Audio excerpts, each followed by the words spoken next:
اعوذ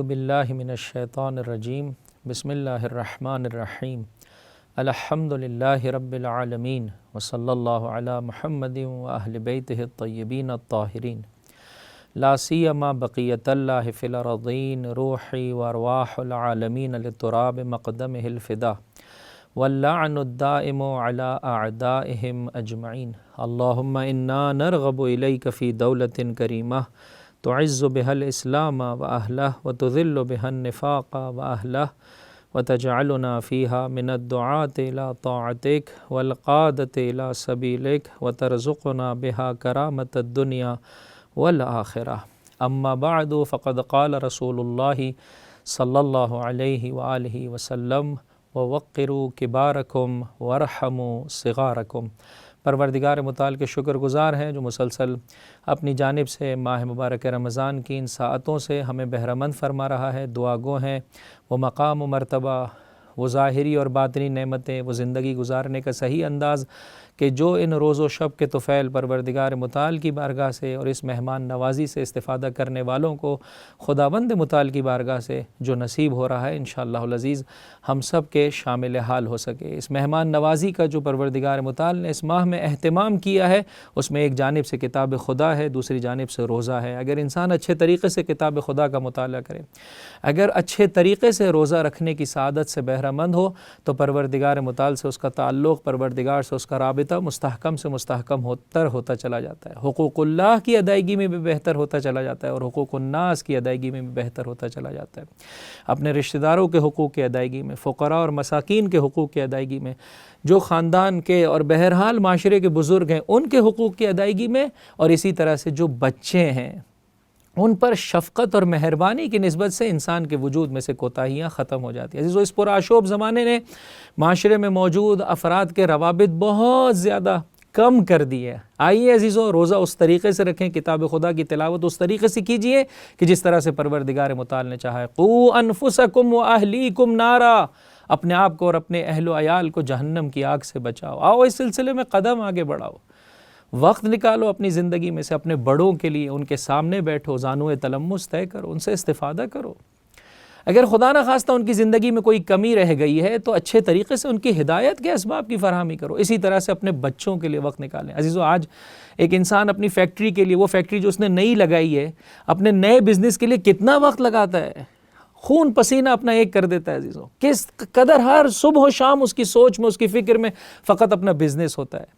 اگر تھوڑی دیر کے لیے انسان یہ احساس کر لے کہ یہ نومولود بچہ کہ جسے اللہ نے پاک و پاکیزہ قرار دیا ہے، جو فطرت اسلام پر پیدا کیا گیا ہے، اس کی شخصیت بنانی نہیں ہے، بنی ہوئی شخصیت کی حفاظت کرنی ہے عزیزو۔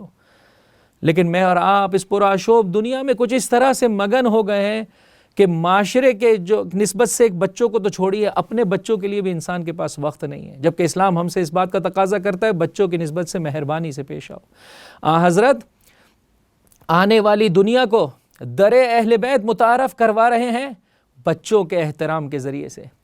کبھی دوش رسول کی زینت ہیں حسن و حسین، کبھی سجدے کو طولانی کر رہے ہیں، کبھی خطبے کو روک رہے ہیں اور اس ذریعے سے بیان کر رہے ہیں یہ حسن حسین مجھ سے ہیں، تم ان کی پیروی کرو گے، ایسا ہے کہ تم نے اللہ کے رسول کی پیروی کی۔ لیکن اس کے ساتھ ساتھ معاشرے میں موجود عام بچوں کی نسبت سے بھی حضرت کا طریقہ کار یہ ہے، فرمایا چند چیزیں ایسی ہیں میں چاہتا ہوں تا قیام قیامت میرے بعد یہ سنت، یہ روش باقی رہے۔ اس میں سے ایک روش یہ ہے کہ بچوں کو آگے بڑھ کر سلام کیا جائے۔ کیا خوبصورت دین ہے عزیزو، کیا خوبصورت دین ہے کہ جو بچے کی شخصیت کو کتنا احترام دے رہا ہے۔ اللہ کے رسول ارشاد فرماتے ہیں ان کے ساتھ محبت کرو، ان کے ساتھ شفقت کا برتاؤ کرو، انہیں اپنی آغوش میں بٹھاؤ، ان کے بوسے لو۔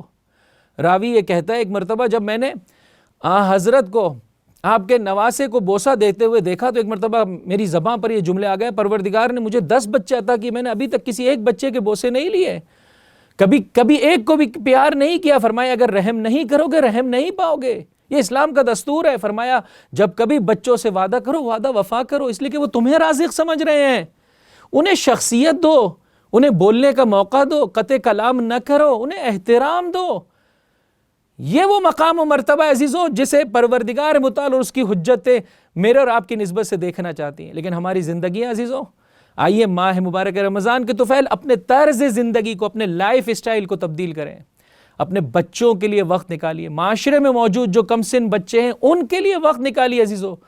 اللہ کے رسول ظہر کی نماز 2 رکعت، آخری 2 رکعت بہت تیزی سے پڑھائی.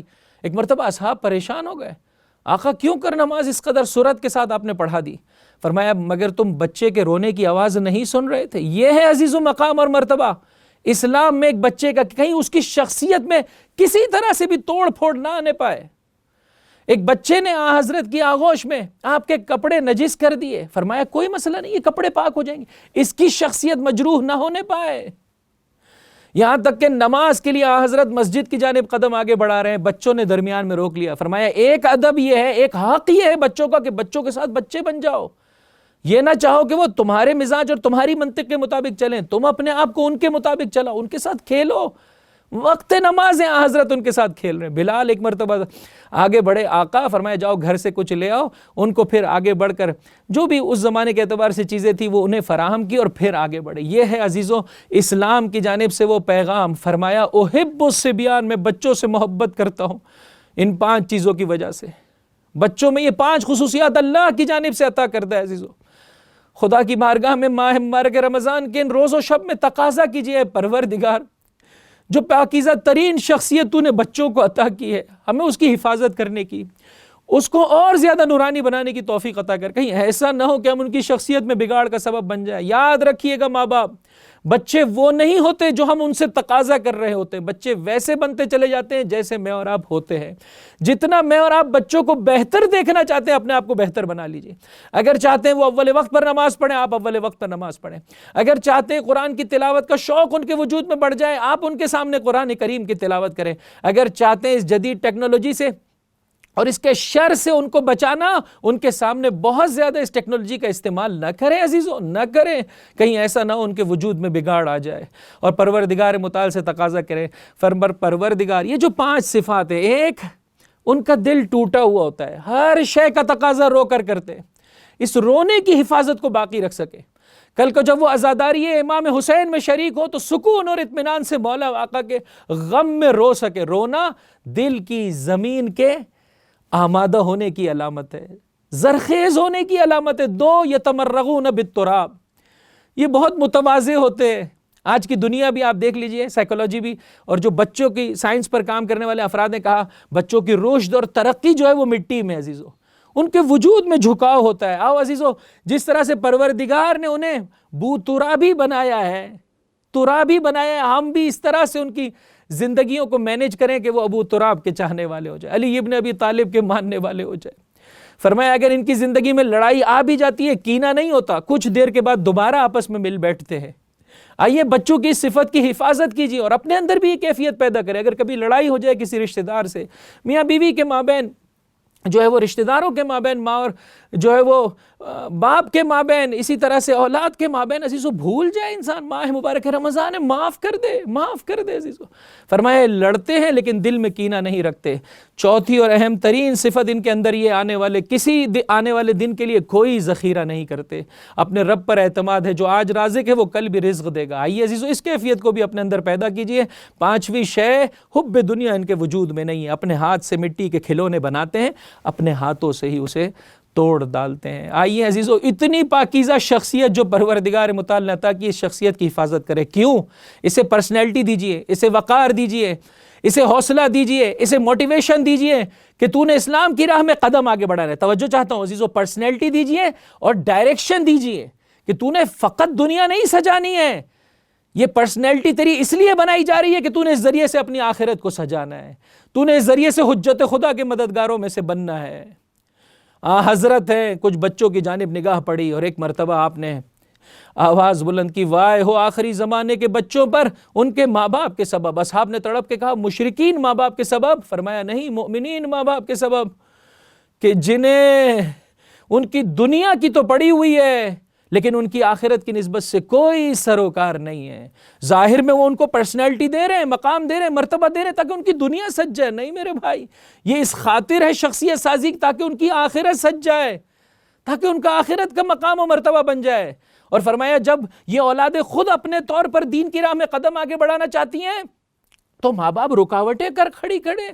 ایسے ماں باپ پر وائے ہو، انہوں نے اپنے کردار سے مجھ سے دوری اختیار کی ہے، میں رسول اللہ بھی ان سے دور ہوں۔ آئیے عزیزو، پروردگار متعال سے مانگیے، اس بچے کو یاد کیجئے جس نے سرزمین کربلا میں آواز بلند کی، امیری حسین و نعم الامیر سرور و فؤاد البشیر النذیر۔ میرا مولا، میرا آقا، 11 سال کا بچہ ہے عزیزو، کیا تربیت کی ہے ماں باپ نے اس شخصیت کو کہ جو پروردگار متعال نے اسے عطا کیا تھا، کیا اسے پروان چڑھایا ہے، کس طرح سے حب محمد و آل محمد، حب حسین ابن علی زہرا کے لال کی محبت کس طرح سے اس کے وجود میں بھر دی عزیزو، جو اس طرح سے رجز خوانی کر رہا ہے۔ میرا مولا، میرا آقا حسین ہے جو نبی کے دل کا چین ہے، علی و فاطمہ اس کے والدین ہیں۔ ارے کیا عالم میں تم اس کے مانند بھی کسی کو دیکھتے ہو کہ جب اللہ کے رسول کے نواسے سید الشہداء نے یہ دیکھا، تھوڑی دیر پہلے باپ نے اپنی جان کا نذرانہ دیا ہے اور آگے بڑھ کر کہا بیٹا جا پہلے اپنی ماں سے اجازت لے آ، تو ایک مرتبہ تڑپ کے کہا میری ماں ہی نے تو مجھے آپ کی خدمت میں بھیجا ہے۔